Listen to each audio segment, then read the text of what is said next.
आज की ये स्टोरी सुनने के बाद अगर आप में पागलपन नहीं आया तो वीडियो को डिसलाइक मार देना, और अगर आप में भी कुछ करने का जुनून जागे तो वीडियो को लाइक और चैनल को सब्सक्राइब करके ही जाना। दोस्तों, आपदाएं हमें कुछ सिखाने के लिए हमारी ज़िंदगी में आती है। जब भी किसी ने इस देश के लिए या इस दुनिया के लिए कुछ नया करके दिखाया है, उसे उठाकर देखिए। वो वही समय था जब उनकी ज़िंदगी ने उनको हर तरह से तोड़ कर रख दिया था।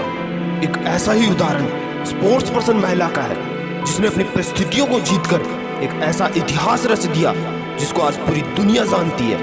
यूपी के एक छोटे से शहर की रहने वाली अरुणिमा सिन्हा एक पैर होने के बावजूद भी दुनिया की सबसे ऊंची चोटी पर चढ़ाई करके विश्व रिकॉर्ड बना दिया। राष्ट्रीय स्तर की वॉलीबॉल खिलाड़ी जो 2011 में एक ट्रेन से लखनऊ से दिल्ली आ रही थी, रास्ते में कुछ बदमाशों ने उसके गले की चैन के पीछे उसे चलती ट्रेन से बाहर फेंक दिया था। दुर्भाग्य देखो, उसी समय दूसरे ट्रैक से ट्रेन आई और वो उसमें टकराकर नीचे गिरी। दोनों ट्रेनें निकल गई। कुछ देर बाद उस लड़की को पता चलता है कि उसका एक पैर कट चुका था और दूसरे पैर की हड्डियां टूटकर बाहर आ चुकी थी।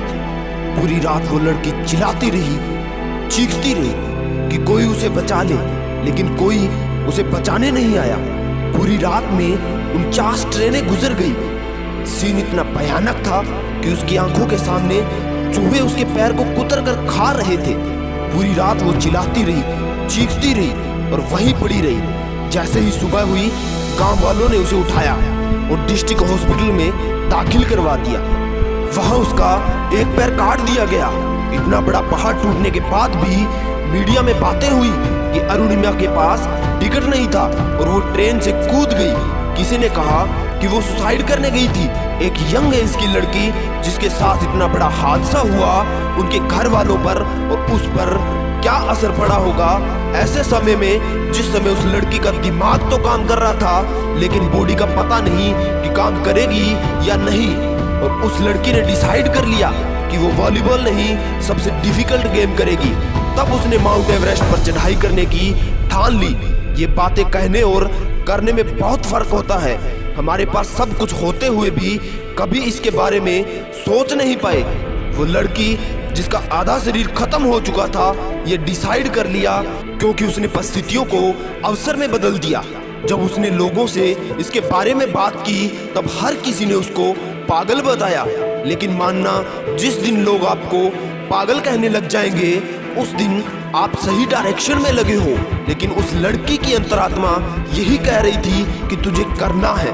अगर तुझे भगवान ने जिंदा रखा है तो इतिहास रचने के लिए, और जिस दिन आप खुद के मोटिवेटर खुद बन जाएंगे, उस दिन आपको कोई नहीं रोक सकता आपकी मंजिल तक पहुंचने में। वो लड़की जिसकी अभी तक हड्डियां भी ठीक से नहीं जुड़ी थी और अपनी ट्रेनिंग के लिए बछेंद्री पाल से मिलने चली गई, जिन्होंने 1984 में एवरेस्ट फतेह किया था।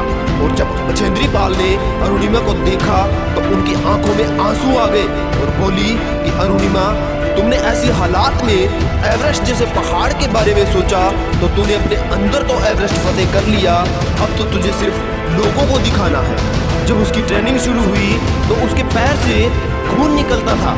उसे इतना दर्द होता था कि कई बार तो वो उठ भी नहीं सकती थी, लेकिन उसने हिम्मत नहीं हारी। ट्रेनिंग के बाद भी जब वो एवरेस्ट के लिए गई, तब भी उसके सामने बहुत बड़े चैलेंज थे। उसके साथ जाने वाला एक शेरपा होता है। जब उसे पता चला कि उस लड़की की आर्टिफिशियल लेग है तो उसने साफ मना कर दिया। लाख कोशिश के बाद वो माना, और जब वो रास्ते में आइस पर चलती थी तो उसका आर्टिफिशियल पैर फिसल जाता था। शेरपा ने बहुत बार उस लड़की को वापस चलने को बोला, लेकिन उस लड़की का पागलपन इतना था कि उसे अपनी मंजिल के अलावा और कुछ दिख ही नहीं रहा था। वो अपनी मंजिल की ओर आगे बढ़ रही थी। एक बार फिर उसके सामने बहुत बड़ा चैलेंज था। जब वो पीक पर पहुंचने वाली थी तो शेरपा ने कहा, अरुणिमा, तुम्हारी ऑक्सीजन खत्म होने वाली है, वापस चलो। लेकिन उस लड़की के दिमाग में सिर्फ एवरेस्ट को पार करना था।